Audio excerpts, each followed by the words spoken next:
everyone! This is Grace once again and I'm very happy. Nagre-record po ulit ako ng video para i-upload sa YouTube later on. I uploaded my first video 5 months ago. Ang title po nun, My IELTS Experience and Some General Information, Tagalog-English. And I didn't expect po na makaka-reach out ako sa maraming tao, and I'm very happy kasi sa mga nagsisend po sa akin ng email saying that they learned a thing or two from my video and it's useful, it's helpful, so na-inspired po ako to make another one. Excuse me. And today's topic ay ito po yung karaniwang mga tinatanong sa akin sa email, and usually speaking po yun.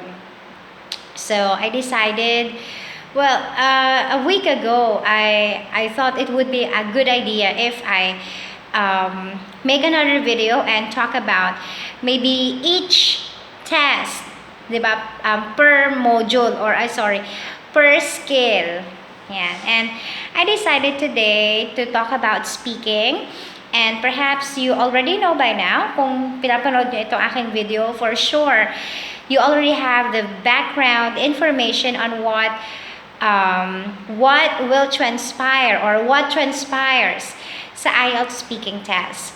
So, it takes about 11 to 14 minutes, no more, no less, for you to show your ability, your English ability, and pagkatapos nun, waiting game na lang. So, what I always tell my students is you have to do your best dun sa time frame na yon. Because yes, there are second chances. Well, in education, I always believe in second chances, third, fourth. Kaya lang this one kasi is paid. Okay. So one of the questions, famous questions na lagi ko pong natatanggap is it better to do self-study or should I enroll to a review center? Well, personally, ang nangyari po sa akin is I prepared nang ako lang. Hindi po ako nag-enroll sa isang review center or language center. Well, number one, kasi conflict po yung schedule sa trabaho ko tsaka sa oras na mag-aaral ako. And secondly, medyo mahal po para sa akin. So, ultimately, hindi naman po lahat talaga makakapag-enroll, and I believe so na marami sa atin na nagpe-prefer to study na lang, self-study.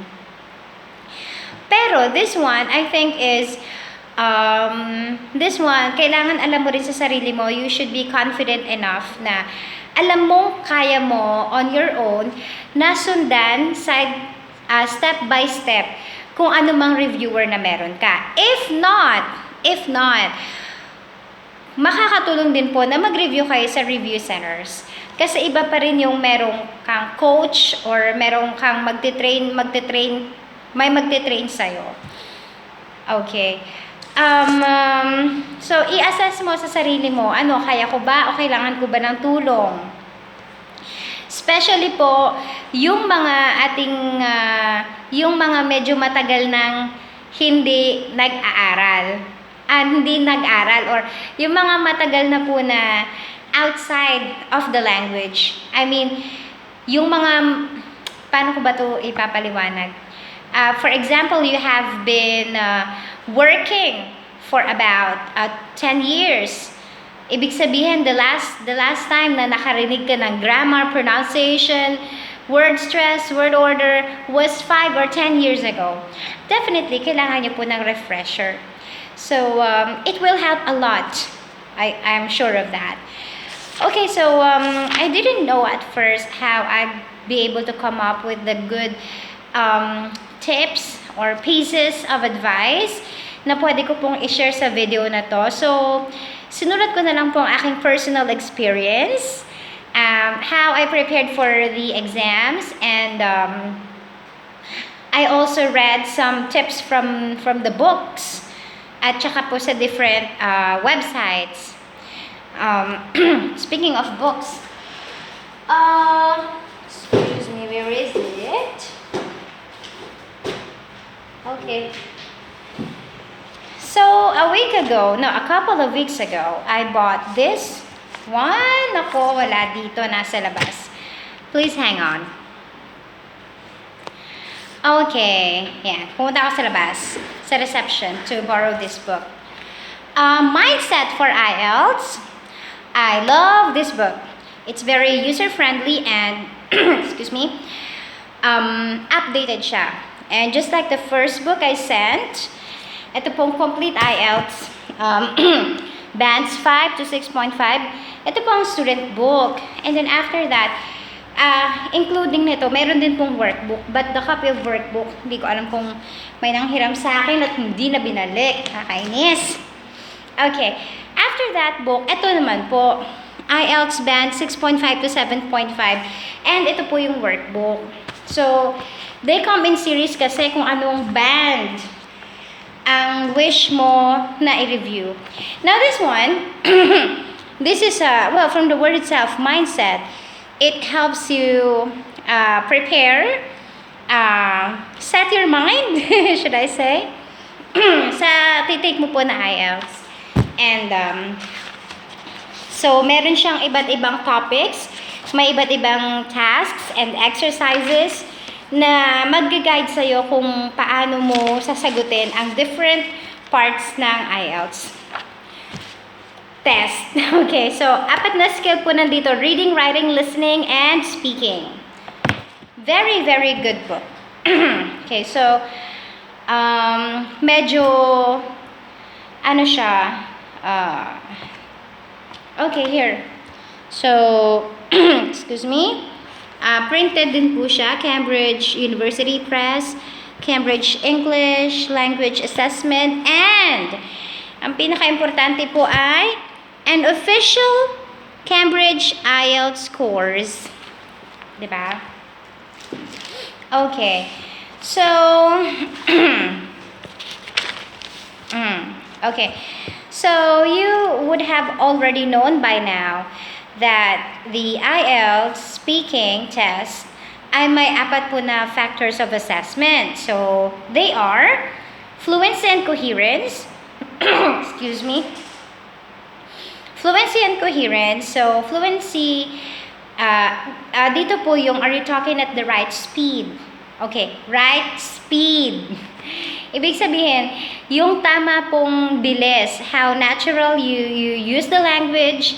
Hindi naman po kailangan sobrang bilis na hindi ka na maintindihan. And syempre, coherence, how good you are in connecting your ideas.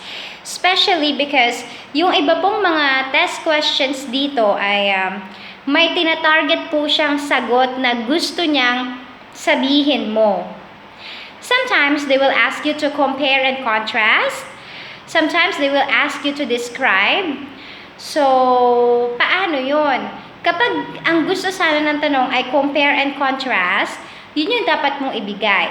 Do not give a definition. Kasi iba naman din yun. Diba? Diba kapag nagtetest tayo sa school, for example, Part A, definition. Part B, matching type. Part C, multiple choice. Diba ganon? So, ganon din po sa IELTS.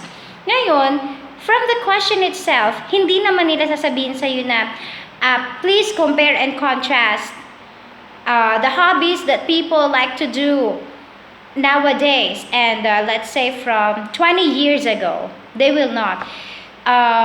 So, kailangan maintindihan mo, ma-analyze mo kung ano yung gusto ng tanong.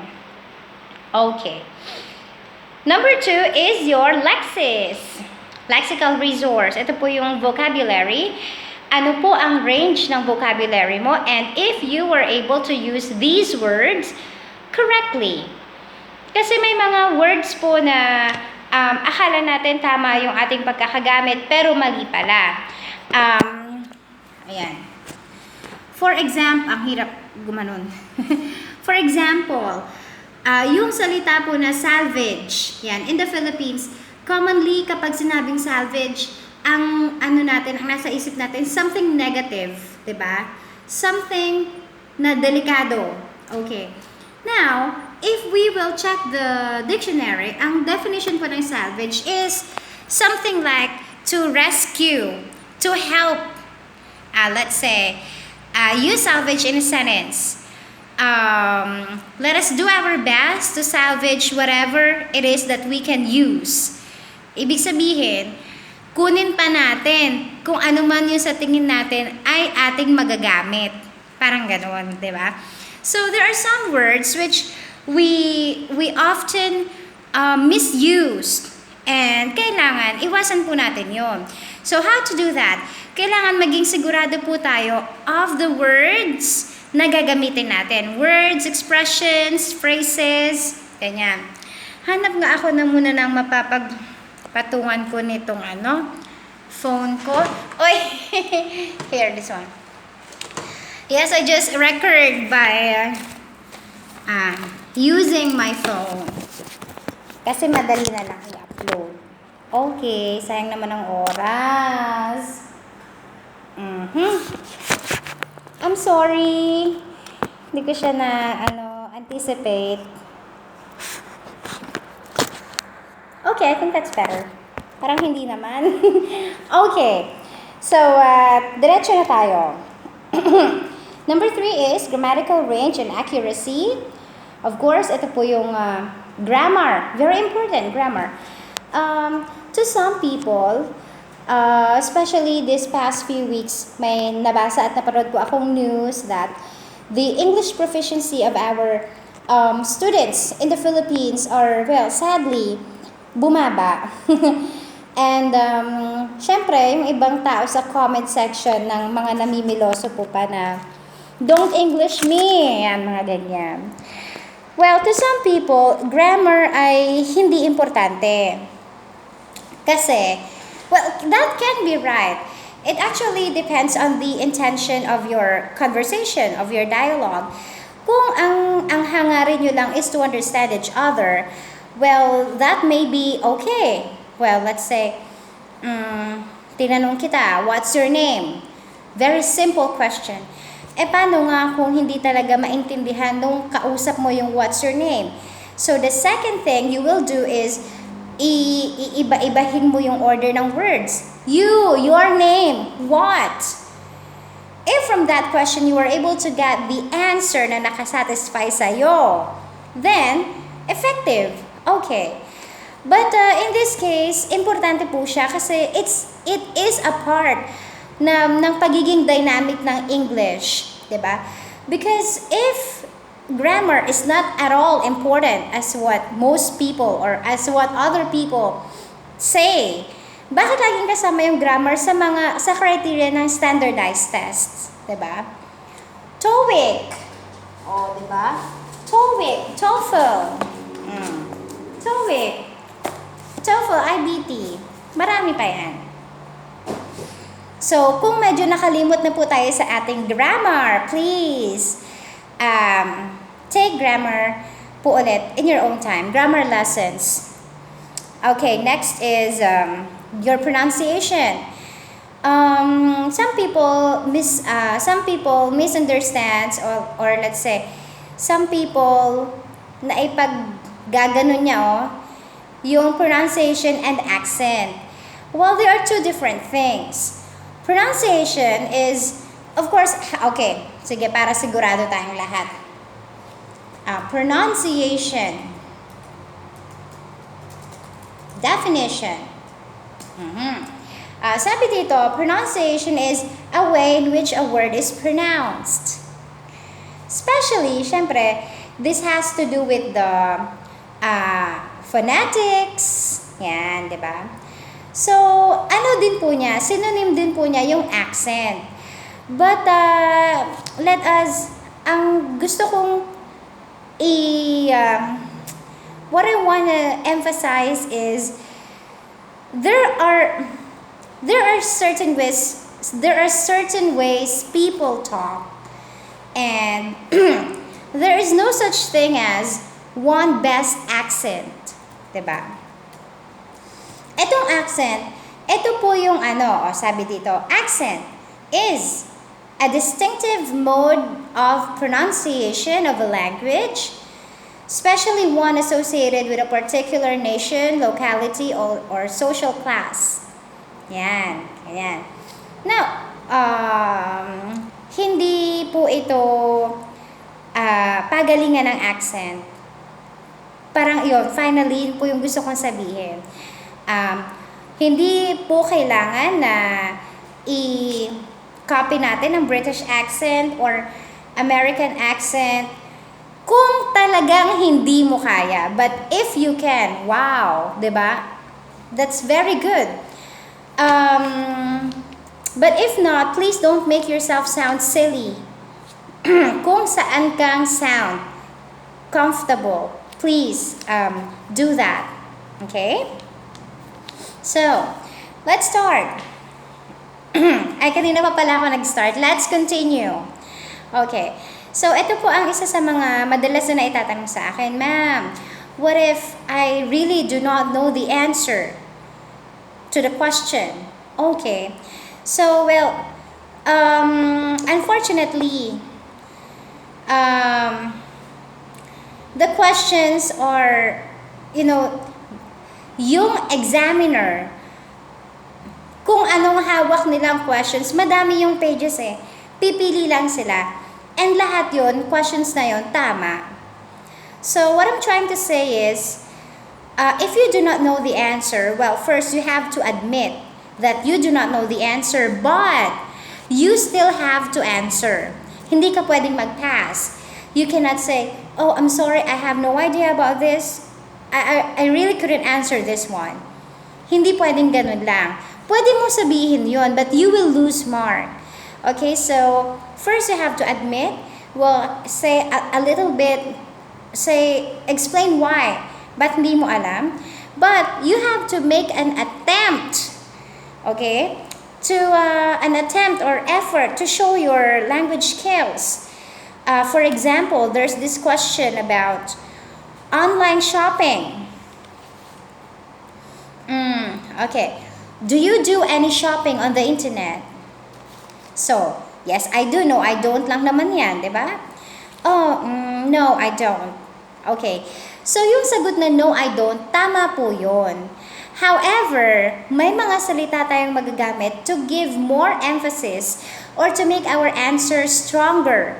Halimbawa, no, I absolutely don't. No, I definitely don't. 'Di ba? That is better. Okay. Ngayon, may kasunod pala yung tanong na yon. Do you do any shopping on the internet? Okay.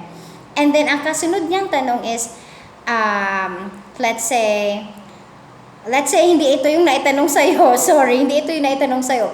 But there is another question na tungkol din sa internet shopping. Have you ever been dissatisfied with a product you received from internet shopping or from online shopping? Okay. Now, since maybe you have no experience about it, you may say, well, I'm sorry, I do not know much about this because I have never done online shopping, but my best friend does. Okay. My best friend does. So, sinabi mo na ngayon na wala kang personal experience about this matter. And then, mula sa experience ng best friend mo, you will get the answer. But my best friend does. And most of the time, whenever we talk, she says that online shopping is not really the best thing for her. Well, because number one, sometimes the shipping fee is expensive, or the things that they show on the pictures and the things that she received are not the same. Okay, you were not able to answer the question gamit ang personal mo experience, but yung friend mo, yung experience ng friend mo, and you made an attempt to answer the question, and that is good. Okay? Huwag tayong mag-skip. Now, I do not really believe na hindi mo alam yung sagot. Perhaps, the better way to say is, hindi mo alam kung paano sagutin ang isang topic na unfamiliar sa'yo. That is why, friends, that is why, kailangan po na alamin natin the common topics, the most common topics, or some of the topics na ginagamit nila sa IELTS speaking. And you have to know a little bit about those things. IELTS speaking is not a test of knowledge. It is a test of your ability sa paggamit ng English. For example, may mga topics. Okay, dito sa bagong book. Ang topics dito, the man-made environment, leisure and education, the news and media, travel and transport, business and work, the natural environment, education systems, festivals and traditions. Yan. At least you have to know something sa mga topic na to because the reality is, hindi mo naman alam kung anong tanong ang itatanong sa'yo. Okay? So, we need to be ready. Number 2, develop your answers. Well, kailangan mo sometimes to explain, to give examples, to express your opinions. Please do so. And syempre, in doing so, you can use some statements such as, in my point of view, in my opinion, okay, I agree because, okay. Well, relax and be confident. Yan ang sinulat ko sa aking number 3. Next is, you need to explain foreign words. Okay, how to do this? Sa setting po natin dyan sa Philippines, when we hear foreign words, ito yung mga salitang hindi Tagalog. 'Di ba? Salitang banyaga, right? Okay. Pero dito po sa sinasabing foreign words na ito, these are the local words. Ito po yung mga Filipino words na hindi natin matatranslate sa English. Okay? Marami po tayo niyan. It can be, well, a name of a person, a name of a place, pwedeng mga kasuotan, pwedeng pagkain. Okay? So, paano po yun gagawin? Please do not assume na yung examiner sa harap mo ay alam na. Yung for example, Manila. Manila. What else? Bicol. Do you know Bicol? I love Bicol. Okay. Barot Saya. Okay, things like that. Words such as those. Halimbawa, ang tanong sa'yo is, who is the person you look up to? Ayan. Who's the person you look up to? Well, kung ang sagot mo is a person from the Philippines, you have to say a little bit about that person. Let's say, sino ba? For example, ano ba yan? Okay, Dr. Jose Rizal. Bakit kailangan ko pang mag-isip ng ganong katagal? Well, the person or my personal hero is Dr. Jose Rizal, who is the national hero of the Philippines. Yan. Okay. So, a little bit, nagbanggit tayo ng information about Dr. Jose Rizal. Okay? Or, pwede ka naman din nilang tanungin dito. Can you tell me about your hometown? Okay, for example, me, I'm from Pangasinan. Well, I was born in Pangasinan.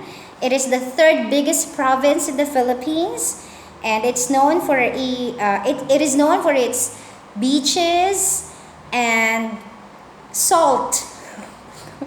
Parang ganon.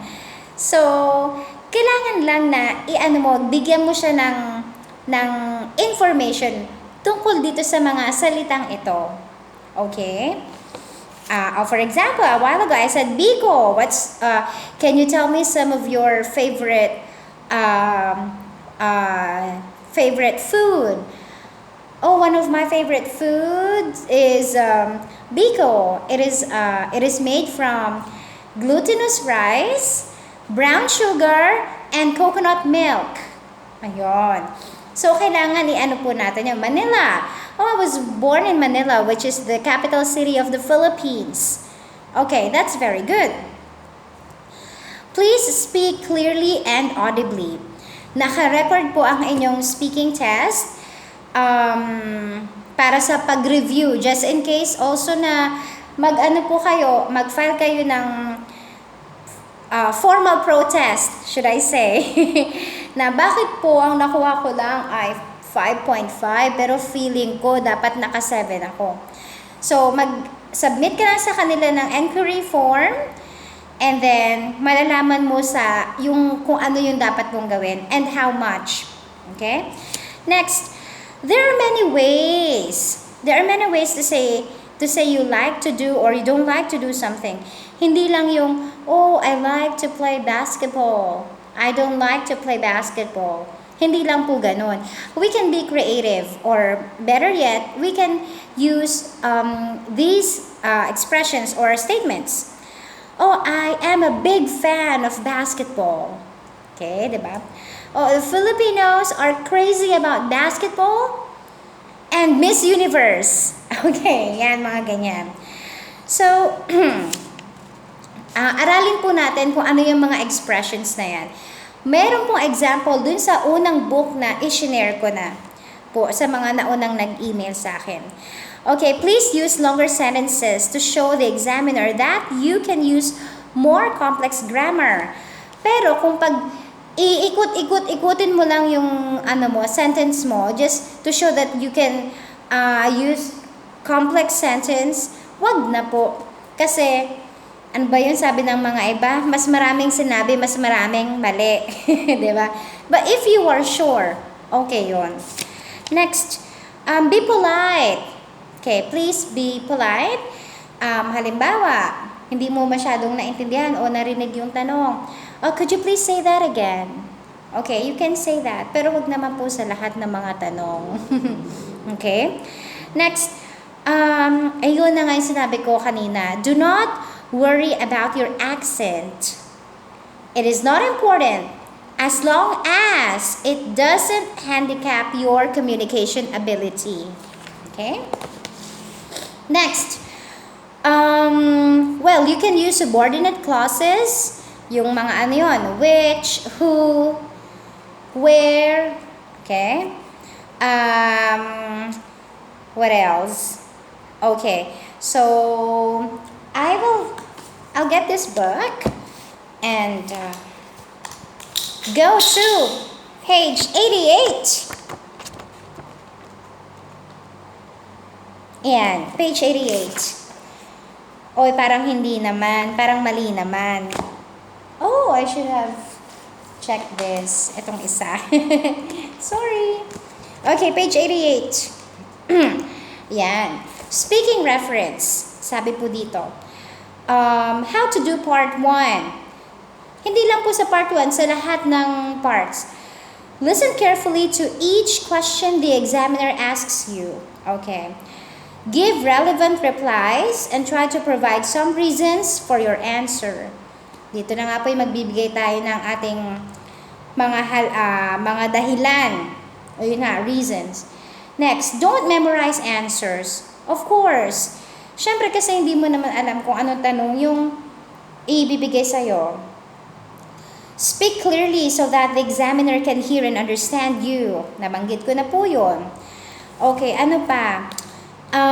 Ito po, for part 2, we already know na meron tayong 1 minute to prepare na sagutin ang cue card. Diba? For example, ito po. Ito, yung box na yan. Ang tanong dito, describe a new country or town you have visited. You should say where this country or town is, why you visited this country or town, and what you did there. Tapos, ang wrap-up nun, and explain how you felt about visiting this country or town. Okay. So, kapag binigay po ito sa inyo sa speaking part 2, you have 1 minute to prepare your answer. And after that, you have 1 to 2 minutes to answer. Monologue po yun, ikaw lang. So, please aim to speak for 2 minutes. It may seem forever habang nagpa-practice tayo, but as we go along, napaka-importante po na masagot natin to o magamit natin tong oras na to express ourselves, to show how we know, to show what we know, and to show what we know. Ayun. Okay. So, please, wag po tayong sumagot ng less than 1 minute. na napaka-baba po nun. So, puro na ako. So, kung magpa-practice po tayo ng speaking, gumamit tayo ng timer. Yan, timer. Para kahit paano maging familiar tayo. Mindset natin. Maging, feeling ko, 1 minute and 30 seconds na to. Pero kung na-enjoy mo naman yung ginagawa mo, I'm pretty sure, napakabilis lang ng 2 minutes. Okay? And, kung halimbawa, talaga naman nag-i-enjoy ka, sagot ka ng sagot. When the examiner says, thank you, that's the time you have to stop. Ibig sabihin, maximum na yung time na ginamit mo. Okay, so marami po ditong useful language, how to introduce your talk. I'm gonna talk about, okay, you give reason, the reason why, so let me tell you, okay, these things. Okay, so maybe ito na po yung conclusion or ending ng aking video. Remember that there are no right or wrong answers. The examiner is interested in hearing whether you can talk fluently about abstract topics and organize your points in a logical way. Kaya nga po, in the beginning of this video, pinag-usapan natin kung ano po yung mga importanteng factors kung paano ka i-assess. Okay? So, once again, ito po ay, it's not an examination of knowledge. It's an assessment of your English. Okay, so perhaps, and I'm pretty sure na meron po akong hindi nabanggit, but if so, I may made another video and sana hindi ako abutin ng 5 months again to upload another one. Thank you so much for watching, and kung may tanong po kayo, please feel free to ask. And ako po yung mag-answer. Hindi lang po ako makaka-reply every weekends. And sometimes po weekdays, medyo busy. But I will do my best na masagot po ang inyong tanong. So, once again, salamat po and good luck. Bye!